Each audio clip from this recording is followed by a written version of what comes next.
सास का घूंघट। ये है देविका। देविका पढ़ी लिखी और मॉडर्न लड़की है, लेकिन उसकी शादी ऐसे परिवार में हुई है जो गांव में रहता है। भले ही ये 21वीं सदी है, लेकिन देविका की ससुराल वालों की सोच वो तो 18वीं सदी से आगे बढ़ी ही नहीं। आइए जानते हैं क्या होगा जब शहर की पढ़ी लिखी और मॉडर्न लड़की फंस जाएगी संकीर्ण मानसिकता वाले माहौल में। सागर, ये तुम्हारे गांव में सबने इतने लंबे लंबे घूंघट क्यों कर रखे हैं? और ये सब मुझे इतना घूर घूर कर क्यों देख रहे हैं? अरे यार, तुम भी घूंघट कर लो ना, इसीलिए तो देख रहे हैं सब तुम्हें। कम ऑन सागर, मैं घूंघट नहीं कर सकती। तुम्हें पता है ना मैं कौन हूँ। लेकिन देविका, मेरे पिताजी, चाचा जी, बड़े भैया और जीजा जी ने तुम्हें बिना घूंघट के देख लिया ना तो बहुत गुस्सा होंगे और न जाने कौन कौन से फरमान सुनाएंगे। घर चलो, देखा जाएगा जो होगा। सागर देविका से कई बार कहता है कि वो घूंघट कर ले, लेकिन देविका सागर की नहीं सुनती और अपने ससुराल के दरवाजे पर पहुंच जाती है। जब देविका वहां पहुंचती है तो देखती है कि उसकी सास बिमला, चाची सास कम्मो और जेठानी सुजाता ने लंबा सा घूंघट कर रखा था, पर उनकी ननद वीना ने घूंघट नहीं किया हुआ था। लेकिन हाँ, उसने सर पर सलीकी के साथ दुपट्टा जरूर ओढ़ा हुआ था। सागर अपनी पत्नी को सबसे मिलवा रहा होता है, तभी सागर के पिता जोगिंदर बोलते हैं, सागर, तूने बहू को इस घर के तौर तरीके नहीं समझा। हमारे घर की औरतें बिना घूंघट के किसी पर आए मर्द के सामने नहीं आती और तू इसे ऐसे ही ले आया। पिताजी, मैं समझा दूंगा। वो नई नई शहर से आई है ना, इसलिए उसे पता नहीं है।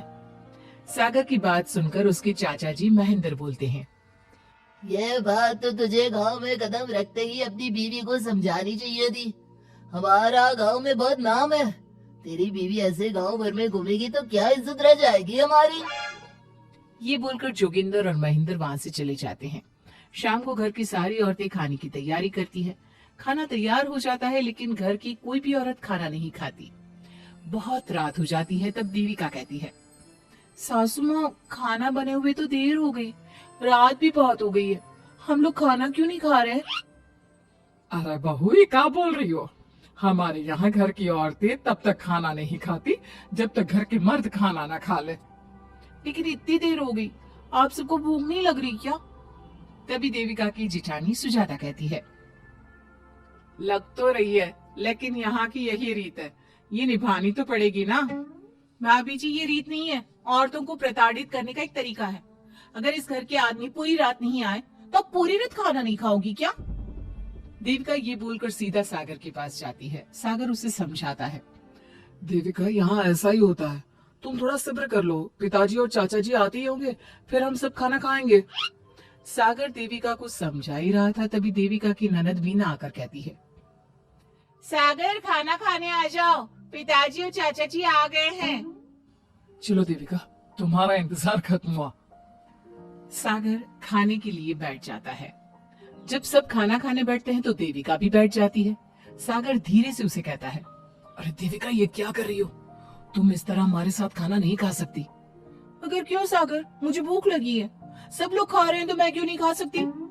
ये हमारे घर का नियम है, पहले घर के आदमी खाते हैं और बाद में औरतें। लेकिन सागर, हमारे घर में तो ऐसा कोई नियम नहीं है। देविका और सागर में बहस छिड़ जाती है। तब सागर का बड़ा भाई कहता है, सागर, तेरी बीवी को एक बार में समझ में नहीं आता क्या कि इस घर की औरतें मर्दों के खाना खाने के बाद ही खाना खा सकती है? भैया, मैं देविका को यही समझा रहा था। मुझे तो लग रहा है कि इसके दिमाग में कोई बात ही नहीं बैठती एक बार में।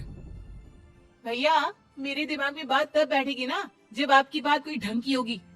अरे आखिर क्यों घर की औरतों को आप लोगों की बात खाना मिलेगा? हाँ, अब से पहले घर की किसी औरत ने घर के किसी मर्द से इस लहजे में बात नहीं की थी, इसलिए वो सब देविका की बात सुनकर हैरान रह गए। तभी सागर की जीजा और वीना के पति कल्याण जी कहते हैं, ये क्या है सागर? इस घर की दीवारों को औरतों की इतनी ऊंची आवाज सुनने की आदत नहीं है। अपनी बीवी को बोल जरा होश से काम ले और चुपचाप चली जाए। क्यों चली जाऊं मैं चुपचाप? इस घर की औरतें आपकी हर बात बर्दाश्त कर लेंगी, लेकिन मैं शहर की पढ़ी लिखी लड़की हूँ। आपकी कोई भी फालतू के रीति रिवाज मैं नहीं बर्दाश्त करने वाली। इस तरह देविका ने सारे घर की औरतों के लिए मिसाल पैदा कर दी जोगिंदर के घर में पहली बार किसी महिला ने विरोध का स्वर उठाया है, ये बात घर के किसी मर्द को बर्दाश्त नहीं हो रही है। तभी जोगिंदर कहता है, महेंद्र, मोहन, इस बेशर्म लड़की को कमरे में बंद कर दो और आज इसे कोई खाना नहीं देगा। अगर किसी ने इसे खाना दिया तो मैं उसे जिंदा नहीं छोड़ूंगा। महेंद्र और मोहन उसे कमरे में बंद कर देते हैं और उसे खाना भी नहीं देते। रात के 3 बज जाते हैं। भूख की वजह से देविका को नींद भी नहीं आती। तभी उसे कुछ महसूस होता है। ऐसा लग रहा है कोई दरवाजा खोल रहा है, लेकिन इतनी रात को कौन हो सकता है? कहीं सागर तो नहीं? देविका उम्मीद भरी नजरों से दरवाजे की तरफ देखती है, लेकिन दरवाजा खोलने वाला सागर नहीं बल्कि विमला और कम्मो है। माँ जी, चाची जी, आप दोनों? बहू, ये ले, हम तेरे लिए खाना लाए हैं, खा ले। और ये बात ना तो किसी को बताना मत कि हमने तुझे खाना दिया है, नहीं तो हमारे मर्द मार मार कर हमारा बुरा हाल कर देंगे। माँ जी, आप यहाँ इतना घुट घुट कर क्यों रहती हो? देविका, अब तू भी इस घर की बहू है, तू भी हमारी तरह रहना सीख ले। इस घर के कायदे कानून अपना ले। इस घर के मर्द तो कभी बदलने वाले हैं नहीं बहू, तो तू ही बदल ले अपने आप को। माँ जी, बदलाव अच्छे के लिए हो तो हमें बदलना चाहिए। बेकार और बेतुकी बातों का तो विरोध करना चाहिए। दोनों ने देविका को समझाने की कोशिश की, लेकिन देविका ने उल्टा उन्हें ही समझा दिया। इसी तरह एक दिन देविका किसी बात पर जोर जोर से हंस रही थी। तभी देविका की सास विमला ने उसे टोकते हुए कहा, अरे बहू, तू इतनी जोर जोर से क्यों हंस रही है? हमारे घर की औरत इतनी जोर जोर से नहीं हंसती। विमला अपनी बहू को समझा रही थी कि तभी महेंद्र बोलता है, अरे कमो, कौन है ये औरत जो बेशर्मों की तरह जोर जोर से हंस रही है? तभी कम्मो और देविका बाहर आ जाती हैं। जी जी जी, वो मैं हंस रही थी चाचा जी, अब आप लोग हंसने पर भी पाबंदी लगाओगे क्या? तुम जैसी बदतमीज लड़कियों से मैं बात नहीं करना चाहता, लेकिन कान खोलकर सुन लो, इस घर की औरतें इतना जोर जोर से नहीं हंसती। और हाँ, तुम्हें पहले ही बता चुके हैं कि इस घर की दीवारों को औरतों की तेज आवाज सुनने की आदत नहीं है। इस घर की दीवारों को आदमियों की ऊंची आवाज सुनने की आदत है, लेकिन औरतों की नहीं।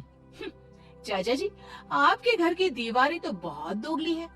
हर पाबंदी औरतों के लिए क्यों चाचा जी? औरतें ये नहीं कर सकती, औरतें वो नहीं कर सकती। औरतें सांस ले सकती है या उस पर भी पाबंदी है? चुप हो जाना बहू, मत बोल और घूंघट कर ले। ये तेरे चाचा ससुर है, थोड़ा तो लिहाज कर। कम्मो के समझाने पर भी देविका चुप नहीं होती। वो महेंद्र से ऐसे ऐसे सवाल पूछती है जिनका जवाब उसके पास होता ही नहीं। महेंद्र गुस्से से सागर को आवाज देता है। महेंद्र की आवाज सुनकर घर के सभी आदमी बाहर आ जाते हैं। जी जी चाचा जी, आपने बुलाया? अपनी मुंह जोर बीवी को यहाँ से ले जाने तो कुछ अनर्थ हो जाएगा। क्या हुआ चाचा जी? तेरी बीवी जिस तरह से मुझसे बात कर रही है, छोटे बड़े की तमीज नहीं है इसे। कम से कम 7 दिन तक ये कमरे से बाहर नहीं निकलनी चाहिए। अगर इसे मैंने कमरे से बाहर देख लिया तो किसी की खैर नहीं, समझे? पर मैंने कुछ गलत नहीं बोला। सागर, जो सच है मैंने वही कहा है। देविका, चलो मेरे साथ। लेकिन सागर, मेरी बात तो सुनो। सागर देविका को वहां से ले जाता है। इसी तरह से कई दिन बीत गए। अब देविका अपने ससुराल में हर गलत बात का विरोध करने लगी, लेकिन जितना ज्यादा वो विरोध करती, उसके ससुराल वाले उस पर उतना ही ज्यादा अत्याचार करते। अब देखना यह है कि देविका अपने ससुराल वालों के अत्याचार को यूं ही सहती रहेगी। क्या उसके ससुराल में घूंघट में औरतों का दम इसी तरह घुटता रहेगा? अगर आप इन सवालों के जवाब जानना चाहते हैं ना, तो हमें कमेंट करके जरूर बताइएगा। और हमारी स्टोरी को लाइक, शेयर और चैनल को सब्सक्राइब करना ना भूलें।